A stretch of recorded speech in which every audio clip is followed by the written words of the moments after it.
Hello everyone, this is your AI newscaster Lisa again, and I welcome you to today's Cybersecurity News Bulletin. We've got a packed show covering some serious vulnerabilities and attacks. From GitHub account hijackings to a critical Apache Tomcat Flaw and a major university data breach, it's been a busy week for cybercriminals.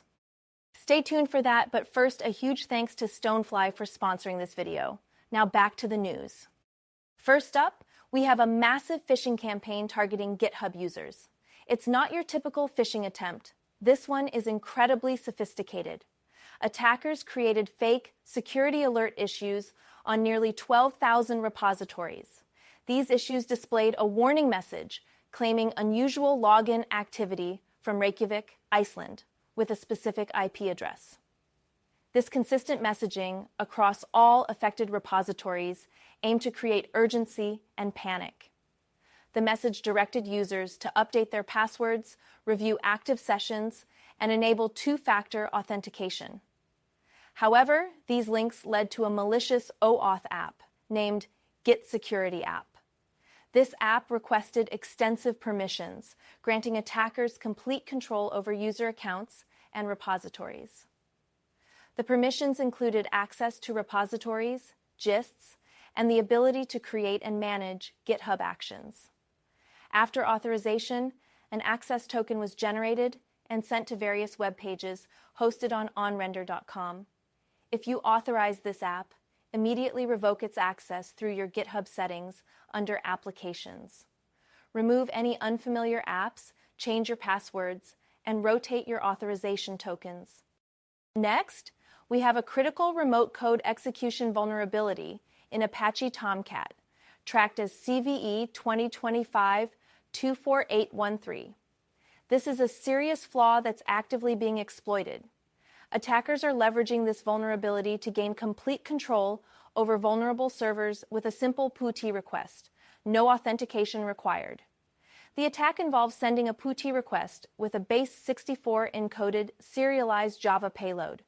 This payload is saved to Tomcat's session storage, and a subsequent GET request triggers the execution of the malicious code. This gives the attacker complete control over the server. Versions 11.0.0 M1 to 11.0.2, 10.1.0 M1 to 10.1.34, and 9.0.0 M1 to 9.0.98 are affected. Apache recommends upgrading to versions 11.0.3 or later, 10.1.35 or later, or 9.0.99 or later. Alternatively, organizations can mitigate the risk by disabling partial PuTTY support and carefully managing file permissions. Moving on, we have a serious supply chain attack targeting the TJ Actions changed files GitHub action. This popular tool, used by approximately 23,000 repositories, allows developers to identify modified files. A malicious commit added on March 14th dumped CI/CD secrets into the repositories of projects using the action. The attacker compromised a GitHub personal access token belonging to a bot with privileged access. The malicious code didn't exfiltrate data to a remote server. Instead, it made the stolen secrets visible in publicly accessible repository logs, obfuscated as a double-encoded base64 payload. GitHub removed the malicious code, but the damage was done. If you use this action between March 14th and 15th, rotate your secrets, review workflows, and update references to the compromised commit.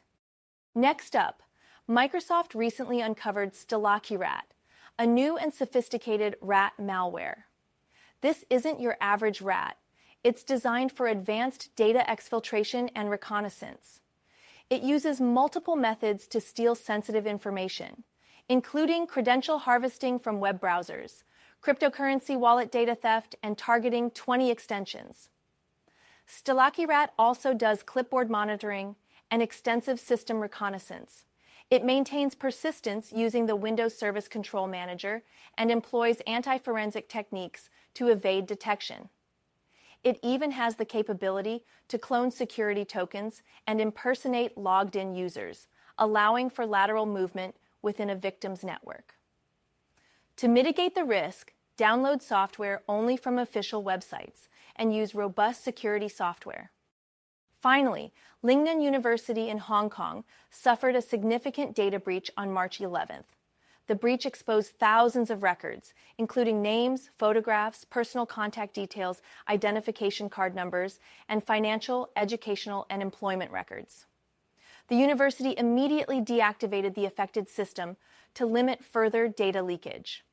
They've contacted affected individuals and are implementing stronger security measures to prevent future incidents.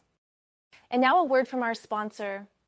Get a 70 terabytes air-gapped and immutable Veeam, Rubrik, Commvault Site Recovery, Backup and Disaster Recovery appliance for $7,995. Contact sales at stonefly.com for details. Don't forget to like and subscribe and check back for more cybersecurity news and analysis. And hey, if you like our content, subscribe to our weekly cybersecurity newsletter at dailysecurityreview.com. Link is in the description below, and as always, thanks for watching.